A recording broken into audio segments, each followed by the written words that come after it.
Ko ngayon ay magluluto lang naman ng aking noodles. Dito ako magluto ng aking noodles. Konting mantika, about mga half teaspoon. Kahit wala pang mantika, okay lang sana. Yan, tubig lang po yun. Tapos lagyan ng konting mantika. Yung noodles ko, yung instant noodles. Ayan, ganito ako magluto ng maglagay ng gulay. Simple lang naman. Wala akong may content eh. Kaya ito na lang paano ko lutuin yung aking pagkain muna. Basta ganito lang kasimple. Takpan natin para pantay-pantay ang luto.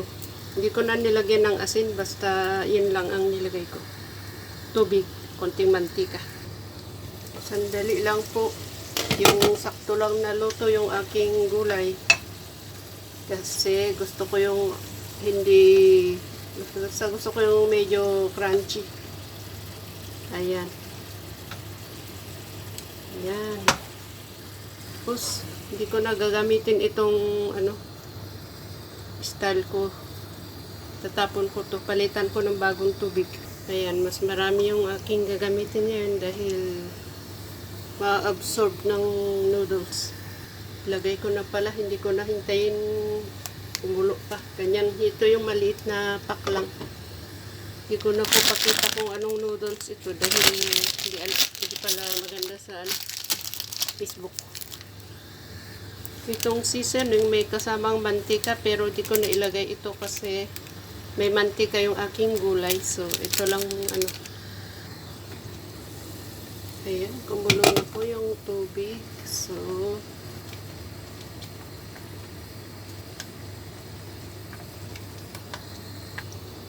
okay, pwede ko na pong ilagay yung seasoning.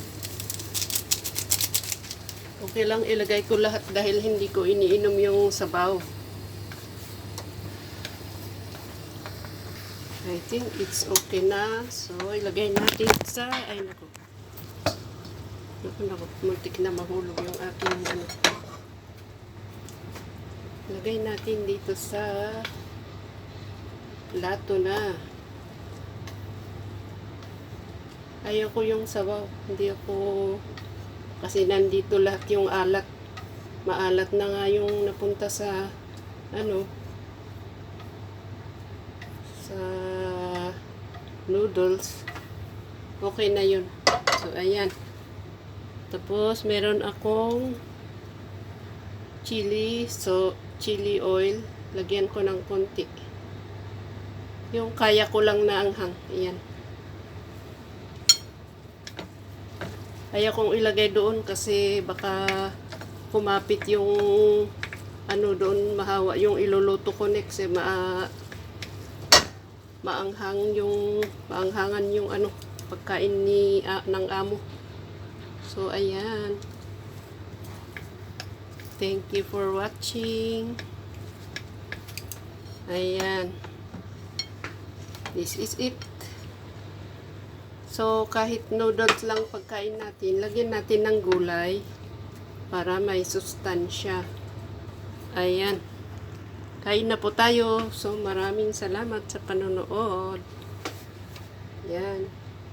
Parang overcook yung aking gulay. Hindi naman. Yan. Thank you. Maraming salamat. Next time ulit.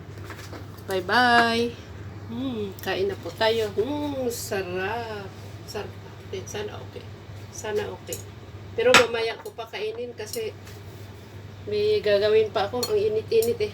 Tapos may init pa ang panahon ngayon. So, mamaya na lang. Medyo palamigin ko ng konti dahil manghang baka lalo akong pawisin. So, thank you. Maraming salamat.